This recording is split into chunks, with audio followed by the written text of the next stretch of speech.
Tanggal 30 September setiap tahunnya diperingati sebagai kudeta Gerakan 30 September atau G30S. 57 tahun berlalu, namun kenapa hingga kini dugaan konspirasi hingga propaganda masih kental menyertai?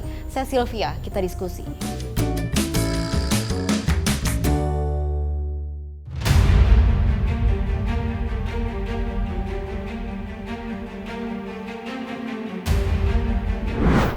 Itu dia tadi cuplikan film dengan judul Pengkhianatan G30S PKI dirilis tahun 1984 dan hampir beberapa lama dalam masa Orde Baru ini selalu diputar di TV nasional setiap tahunnya.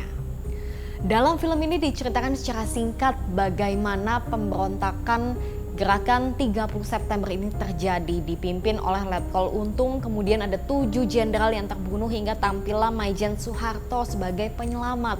Namun kemudian di tahun 1998 film ini tidak lagi diputar ataupun diedarkan karena diduga mengandung unsur rekayasa sejarah.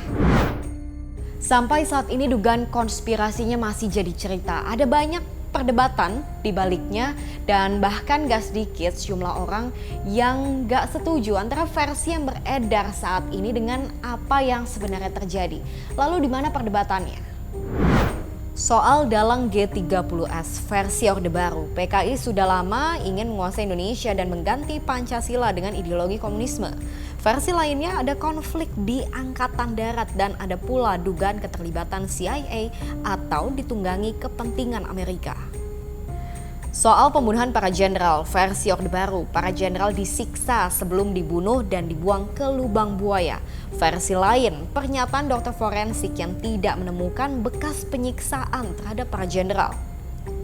Dan soal peran Soeharto, versi Orde Baru, Maijen Soeharto saat itu sebagai penyelamat karena mengamankan situasi ibu kota. Versi lain, adanya dugaan keterlibatan Soeharto sebagai dalang di balik kudeta G30S. Lalu adakah yang bisa mengungkap fakta sebenarnya? Pimpinan kunci G30S sudah ditangkap, 4 diantaranya dihukum mati. 1 lainnya berhasil lolos di hukuman mati, namun dalam persidangan pun tidak banyak mengungkapkan fakta terkait. Sementara itu bukti-bukti sangat terbatas dan hingga saat ini hanya tersisa hamparan misteri yang masih tidak terpecahkan. Kesulitan apa yang mengungkapkan kejadian sebenarnya karena memang peristiwa ini tidak hanya sedikit saja dari pelaku yang diadili. Letkol Untung sebagai komandan dari peristiwa ini, ya, dia komandan dari salah satu batalion Cakrabirawa diadili, dihukum mati. Tapi kemudian orang-orang yang dianggap mendalangi ini itu tidak pernah dibawa sampai ke pengadilan. Aidit misalkan ditangkap di Boyolali kemudian dieksekusi langsung mati, tidak pernah diadili. Tokoh-tokoh kunci lain yang dianggap berada di belakang peristiwa ini dieksekusi mati bahkan hilang. Itu tidak pernah ada pengadilan, sehingga kita tidak pernah tahu apa yang terjadi sebenarnya. G30S mungkin berumur singkat, namun propaganda militer setelahnya menghadirkan tahun kelam di Indonesia. Tahun 1965 hingga 1966 ada ratusan ribu nyawa yang melayang karena dibantai, dianggap sebagai PKI, terafiliasi dengan PKI hingga dituduh sebagai PKI. Bagaimana temuan Komnas HAM? Di Komnas HAM hari ini, penyelidikan itu menyimpulkan adanya dugaan pelanggaran berat hak asasi manusia dalam kategori kejahatan terhadap kemanusiaan. Bertanya jumlahnya berapa, sampai hari ini belum ada pihak yang bisa menentukan persisnya berapa.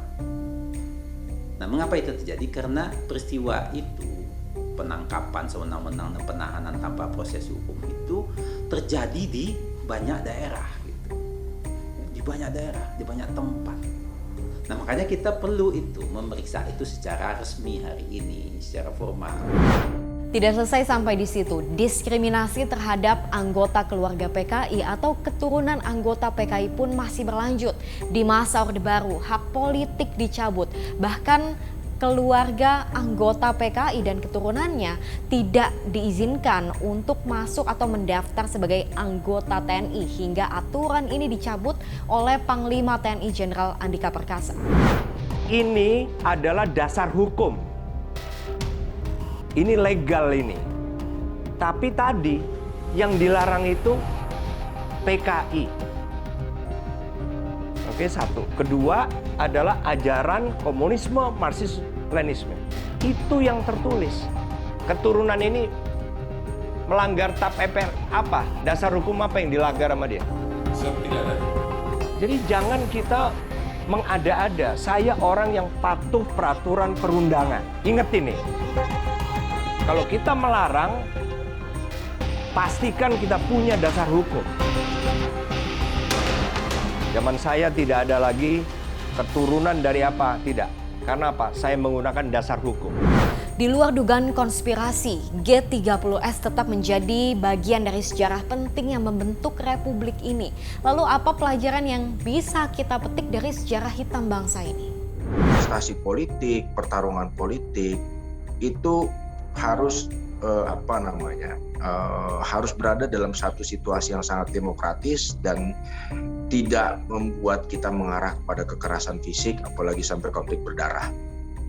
Kedua, saya mengutip Bung Karno bahwa ideologi itu ketika dia sudah mengarah kepada hal yang meruncing atau menjadi ekstrim, dia akan sangat berbahaya bagi siapapun, dan itu berlaku untuk ideologi apapun.